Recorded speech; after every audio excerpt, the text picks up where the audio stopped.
Hey, what is up everyone? Hope you're all having a wonderful time. Here we have a quick update on my progression with my Impending Doom build in a Trail of the Ancestor League, and also some tips that might help you along the way if you're trying to start a Impending Doom build for yourself. It's currently day 4 I believe, and yeah, let's just jump right into it. There have been some bugs making Impending Doom not working as it should with Spell Cascade, but as of now it should be fixed for this league at least. I did even play this while it didn't work as intended, and I thought it still worked just fine. Sure, we had some issues on single target, but I was clearing tier 16 maps without much problem. So I started with a two-handed version of the build, and as it's much more cheaper to start with, as you don't need to have a 6-link lightning coil. Currently around half of Divine to get started without having to struggle too much. Got the Vixen gloves for around 20 chaos. And just quick reminder here that you need to get the red color as the first socket for the punishment skill. Easiest way to get this is to use the Verishi method at the craft bench. Go for 2 sockets and at least 1 red and 1 green socket, as we also want temporal chain on the gloves here as well. Finish with 4 sockets and you should get 2 additional blue ones here, as the base is with energy shield. Got the 6-link staff with the right colors for 20 chaos. We need 4 blue and 2 greens. You can also go for 3 blue and 3 greens if you want to, and just swap the Despair for Temporal Chain here instead. You can get the cheaper 6-link around 5 chaos if you want to try and get your colors for yourself. For the staff here, you can craft this pretty easily yourself. Just use the Harvest craft and go for the Reforge, a rare item with a random modifier including a Chaos modifier.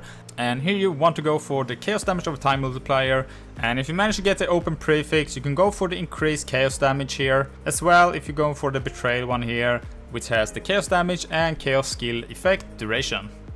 We've got the Lightning Coil with a decent roll on it for 10 chaos, and as I mentioned earlier, we don't need to have a 6-link here, as we do have it on our stuff instead.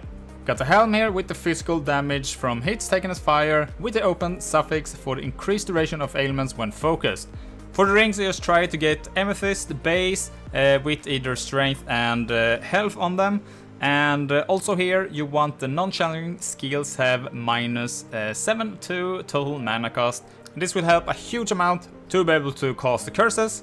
For the amulet, you also want to get non-challenging skill here for minus of the mana cost. And I managed to get this amulet pretty cheap with the damage of a time multiplier. And I just went with the Graceful Assault Anoint here. As of now, for the Onslaught on kill. Here you want to go for the Skittering Rune when you can, but I'm just waiting for a better amulet before I use that anoint instead, because it do cost around 50 chaos or so for the oils.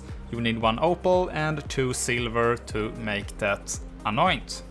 I got this belt when I was doing my betrayals, and it has some reduced flask charges used. We also got the open suffix for the increased cooldown recovery rate, which is really good for the build. And also the regenerate energy shield per second while a rare or unique enemy is nearby. And this combined with Eldrich Battery is really strong, as you spend energy shield before mana, and just makes it so we can spam our curses when we are dealing with bosses, for instance. And for the bows, I found these. It got some spell suppression here to make yourself spell suppress capped, and some life and some chaos resist, and I just went and did a craft for the increased movement speed.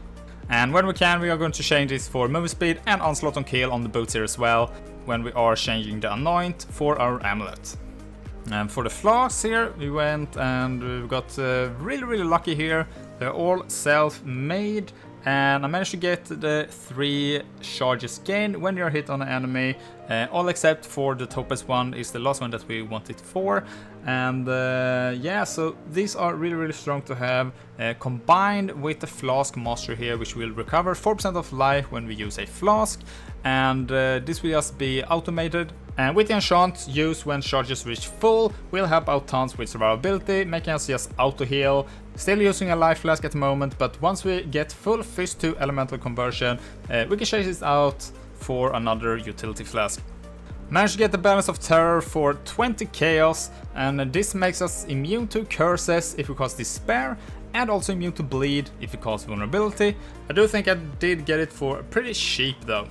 And just quickly, I want to go over the mana sustain, and as I mentioned before, the regen here, energy shield per second while a rare or unique enemy is nearby, combined with Eldrich Battery is really strong.